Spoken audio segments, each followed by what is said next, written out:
Hello बच्चों, let's read the question and the question says here that in organism showing internal fertilization, female gamete is non-motile. Lack of motility is advantageous because. So यहाँ पर वो कह रहे हैं कि क्यों होती है फीमेल गैमेट, अगर हम कह रहे हैं ना कि वो नॉन मोटाइल होती है तो उसका क्या बेनिफिट है, right? This is a question. So सबसे पहले हम लोग बात करते हैं की कंसेप्ट के बारे में.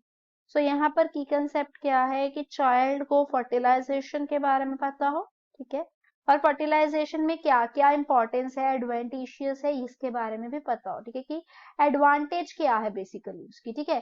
तो यहाँ पर अगर हम एक्सप्लेन करूं, facilitates less expenditure of energy कह सकते हैं हम लोग, है ना. बिल्कुल, क्योंकि फीमेल क्या है, वो अगर वो नॉन मोटाइल है, ठीक है, मतलब ओवम जो है हमें पता है कि वो नॉन मोटाइल है, उसने मूव नहीं करना. इट मीन्स क्या है, वो लेस एक्सपेंडिचर एनर्जी भी यूटिलाइज करेगी. असिस्ट इन रैपिड डिवीजन, नहीं, रैपिड डिवीजन तो बिल्कुल भी नहीं.